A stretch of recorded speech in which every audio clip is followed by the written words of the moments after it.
Hi, I'm Dr. Anndrea Hatcher from Olive Branch Park Veterinary Clinic. Today I'm going to talk about Bordetella, or kennel cough. I had been out of veterinary school for a couple years and was getting pretty used to being a veterinarian when a client came in and said, "I want one of them Bordetella shots."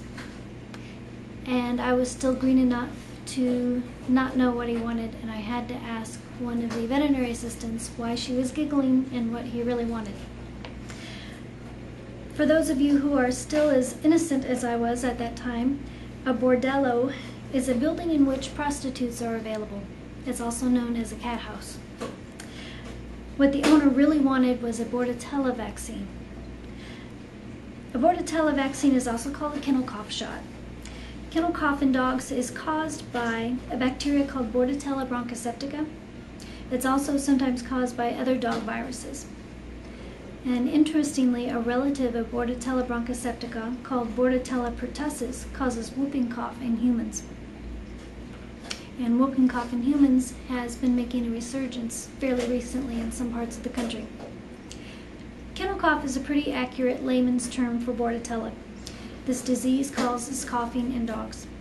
One of the ways that veterinarians diagnose this is when a patient comes into the clinic and we push on the trachea to elicit a goose honk type of cough.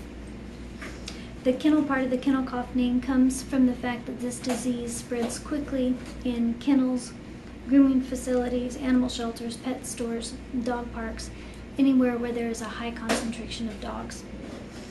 It spreads like a human cold in a crowded airplane. Dogs usually start coughing anywhere between 2 to 14 days after being exposed to kennel cough. Usually the symptoms are limited to coughing, just like a human cold, although rarely the disease can progress to pneumonia and possibly death in immunocompromised animals and in very young, unvaccinated puppies. Humans can rarely get Bordetella from their dogs, but usually it's only a risk for immunocompromised humans. Also, like the human cold, in dogs, kennel cough usually resolves on its own without treatment in 10 to 20 days. And since it is a virus, just like the human viral cold, antibiotics aren't going to do any good to help them get over it more quickly, unless they get a secondary bacterial infection. If the goose honk cough is so severe that neither your dog or you is getting any sleep, call your veterinarian and schedule an appointment, and your veterinarian may be able to prescribe a cough suppressant for your pet. Do not use over-the-counter cough suppressants for your pets without checking with your veterinarian first.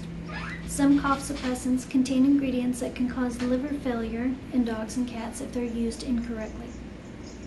So how do you prevent kennel cough?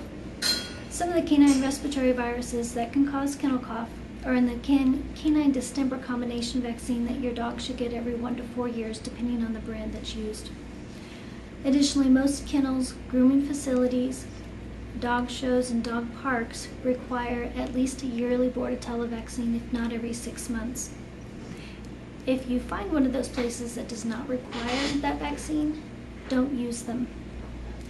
The most commonly used Bordatella vaccine is a small amount of liquid that's put in the dog's nose or in the dog's mouth. Only dogs that will be exposed to kennel cough are vaccinated for it, so you may have to ask your veterinarian for it by name. The Bordatella vaccine takes at least 3 to 4 days after it's given to become protective, so ideally you want to have your dog vaccinated at least a week before it's going to be in the kennel. Additionally, vaccines are not 100% effective, which is why you want to make sure that all the other dogs in the kennel are also vaccinated against Bordetella. Kennel cough can be annoying, sleep depriving, and sometimes expensive, so it's easy enough to prevent it by asking for the vaccination by name.